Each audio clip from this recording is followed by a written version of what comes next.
আছে পিআর পদ্ধতি। এখন পিআর পদ্ধতি হইলে কি হয়? পিআর পদ্ধতির সুবিধা আছে, অসুবিধা আছে।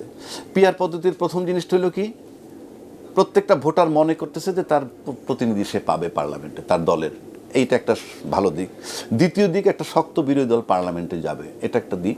তৃতীয় একটা হইলো যে ভোটারের ভোট দেওয়ার আগ্রহ বাড়বে, কারণ সে যখন দেখবে আমার ভোটটা বিফলে যায় না, তখন সে ভোটের আগ্রহ বাড়ে, তাহলে ভোটার উপস্থিতিও বাড়বে।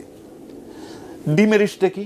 ডিমেরিটস হইল একটা নরে বরে সরকার হবে। কেউ কেউ বলে যে দেখালো হঠাৎ করে একটা দলের থেকে 3টা সিট নিয়ে কেউ আসছে, সরকারের সমর্থন লাগে সেই দলের, সে এমন একটা বিষয়ে গিয়া এমনভাবে একটা আর্গুমেন্ট করবে যে একটা অন্যায় দাবি করে বলবে এটা ফুলফিল না করলে তোমারে আমি ভোট দিব না।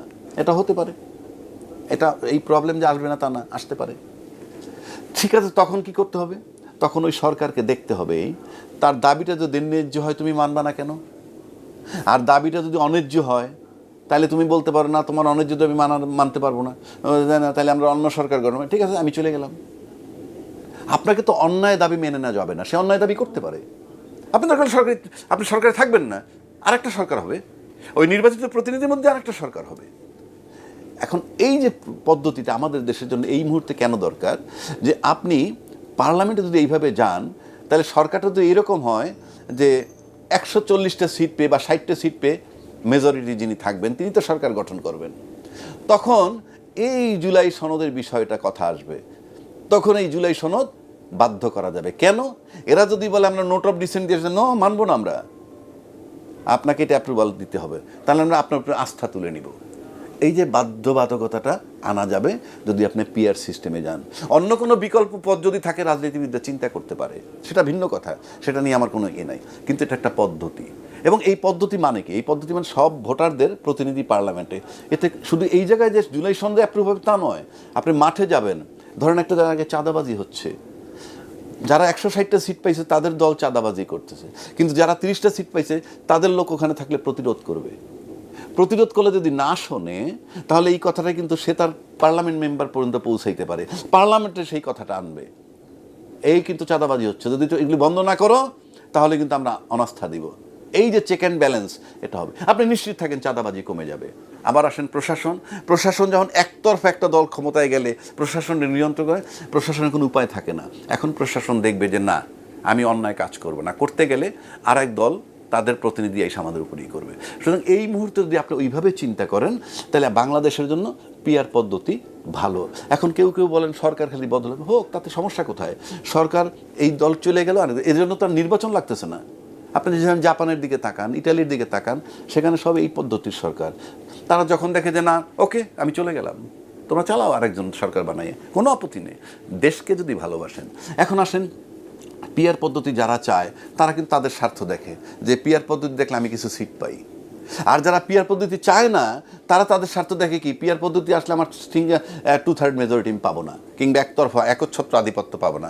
এটা তারা দলীয় স্বার্থ দেখে, দেশের স্বার্থ দেখে না। আমি দেশের স্বার্থের পক্ষে এই মুহূর্তে।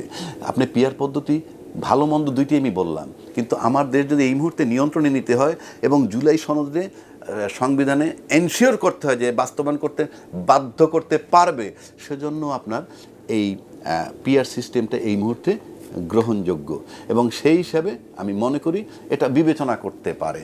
আর যদি রাজনীতিবিদদের কাছে অন্য কোনো বিকল্প চিন্তা থাকে, তারা সেই চিন্তাও করতে পারে, দরজা তাদের জন্য খোলা। সুতরাং এই মুহূর্তে আমি দেখতেছি ব্যক্তির চেয়ে যদি রাষ্ট্র এবং জনগণ বড় মনে করেন, আমি রাষ্ট্র এবং জনগণের স্বার্থে বলতেছি, আমার জামাতও আমার সাবজেক্ট না, আর যারা মেজরিটি পেয়ে যাবে তারাও আমার সাবজেক্ট না।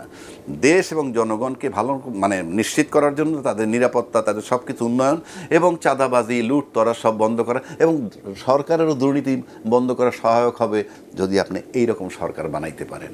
এই অন্তর্বর্তীকালীন সরকারটাই তো একটা ভিন্ন টার্ম, এটা তো আমার সংবিধানে নাই।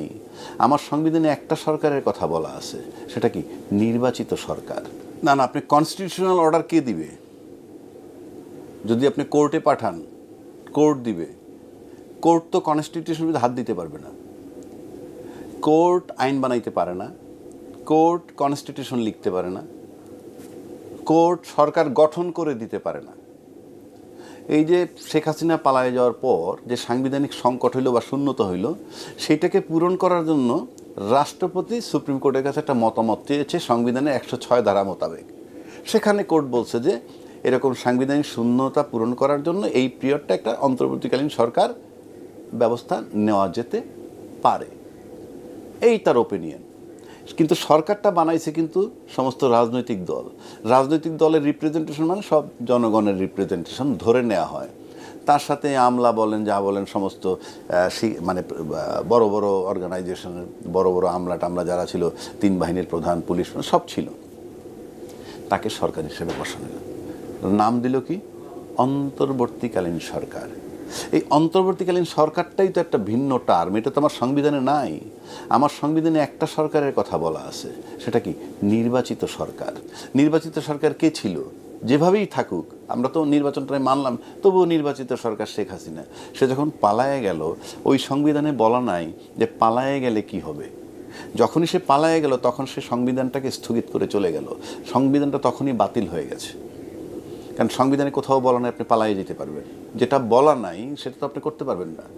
সেটা করার মানে হচ্ছে যে আপনি সংবিধানটা মানলেন না, সংবিধানটাকে আপনি বিলুপ্ত করে চলে গেলেন। আসলো অন্তর্বর্তীকালীন সরকার। অন্তর্বর্তীকালীন সরকার, কেউ কেউ বলেন রাষ্ট্রপতি তাকে ওত দিছে, তাহলে সে পুরনো সংবিধানে ওত নিচ্ছে না, ইট ইজ রং। রাষ্ট্রপতি তাকে ওত দিবেনই তো, যেহেতু রাষ্ট্রপতি আগের সংবিধানে নির্বাচিত। ওর তো রাষ্ট্রপতি দিবেন, রাষ্ট্রপতি না থাকলে মানুষ চিন্তা করতো বিকল্প কি, চিফ জাস্টিস হতে পারতো বা অন্য কেউ। রাষ্ট্রপতি যখন তাকে ওত দেন তখন সে কি বলছেন? তিনি বলছেন যে আমি মোহাম্মদ ইউনূস অন্তর্বর্তীকালীন সরকারের প্রধান হিসাবে শপথ করিতেছি যে আমি সংবিধান সমুন্নত রাখব, সাংবিধানিক বিধিবিধান মেনে চলব। সেটা কোন সংবিধান? অন্তর্বর্তীকালীন সরকারের অন্তর্বর্তীকালীন সংবিধান। কারণ সে তো সরকারটা অন্তর্বর্তীকালীন। তো সে অন্তর্বর্তীকালীন সরকার, আপনি কাগজে কলমে একটা সরকার বানাইলাম, এই সরকার, আপনি তো আর একটা সরকারের মানে নিয়মে আপনি ওত নিতে পারবেন না, তার অধীনস্থ বা ওই সংবিধান, সে তো নাই ওটা। সুতরাং অলিখিত সংবিধান চলছে। অন্তর্বর্তীকালীন সংবিধান যেটা বলছি আমরা, সেটা হল ইউনূস সাহেবের অন্তর্বর্তীকালীন সরকারের অন্তর্বর্তীকালীন সংবিধান, যেটা অলিখিত। এখন অলিখিত সংবিধানের লিখিত রূপ দেওয়ার জন্যই চলছে জুলাই সনদ প্রক্রিয়া। এই যে কর্মকাণ্ডগুলো, এই যে ফেব্রুয়ারি মাস থেকে আলোচনায় বসছে সবাই, কি জন্য? এটা অন্তর্বর্তীকালীন সরকার বসাচ্ছে, সংস্কার করব জুলাই সনদে, এখানে নির্বাচন নিয়ে আলোচনা হবে, কি কি প্রক্রিয়ায় কি কি সংশোধন হবে, সব কিছু নিয়ে এই যে বসাটার মানেই হচ্ছে রাষ্ট্রীয়ভাবে দলমত নির্বিশেষে সবাই স্বীকৃতি দিচ্ছে যে ওই সংবিধানটা নাই। যদি ওই সংবিধানে থাকে তাহলে বসবে কেন তার সাথে? এই সরকার অধীনে বসবে কেন? এবং 5ই আগস্ট একটা জুলাই ঘোষণাপত্র হয়েছে, সেই ঘোষণাপত্র আসবে কেন? সে যদি সংবিধান ঢুকেই থাকে তো তার কোনো প্রয়োজন নাই। এইবার আসেন, অন্তর্বর্তীকালীন সরকার হিসাবে তিনি কিন্তু নির্বাচন কমিশনটা চিঠি দিছে। কি হিসাবে? অন্তর্বর্তীকালীন সরকার প্রধান হিসাবে। কি বলছে? তুমি নির্বাচন কন্ডাক্ট করো। সে তো সাংবিধানিক সরকার হিসেবে দেয় না। সংবিধানে তো সরকার একমাত্র নির্বাচিত শেখ হাসিনা ছিল, সে তো নাই। আবারও বলছি নাই। তাহলে সে এখন নির্বাচনের জন্য প্রস্তুতি নিচ্ছে। এই নির্বাচন কমিশনার আবার কি বলে ফেললো যে সংবিধানে পিআর পদ্ধতি বলতে কোনো বিষয় নাই। শুনছেন নিশ্চয়ই আপনি, পিআর পদ্ধতিতে নির্বাচনের কথা বলা নাই, সংবিধানে যেভাবে বলে সংবিধান মোতাবেক নির্বাচন হবে। সে কিন্তু ওই সংবিধানটাকে ইঙ্গিত করতেছে। এবং এখানে এই কথাটা বলার মানে নির্বাচন কমিশন যে ডেটটা ঘোষণা করতেছে ফেব্রুয়ারিতে, এখনো ডেট হয় নাই, বাট মাসটা বলছে, এই ঘোষণা করার প্রক্রিয়াটা তার অবৈধ। কেন অবৈধ? আপনি যদি পুরনো সংবিধানে যান, সেখানে বলা আছে সংসদ যেদিন থেকে ভেঙে যাবে তারপর থেকে 90 দিনের মধ্যে নির্বাচন হবে। এটা তো জানেন আপনি। তাহলে সংসদ ভাঙছে সম্ভবত 6 বা 7 অগস্ট, 6 তারিখে ভেঙে থাকে যদি, তাহলে ইউনূস সাহেব 8ই অগস্ট 2024 ওত নিলেন। সেখান থেকেও যদি আমি ধরি তাহলে 90 ডেজের মধ্যে নির্বাচন হওয়ার কথা, তাতে 7ই নভেম্বর 2024 মধ্যে নির্বাচন হয়ে যাওয়ার কথা। অথচ তাহলে এই যে 7 নভেম্বর 2024-এর মধ্যে নির্বাচন হয় নাই, তারপরে নির্বাচন কমিশন যে ডেট দিল ফেব্রুয়ারি 2026-এ নির্বাচন হবে, এই অধিকার তাকে কে দিল? যদি ওই সংবিধানে সে থাকে, তাকে অধিকার কে দিছে?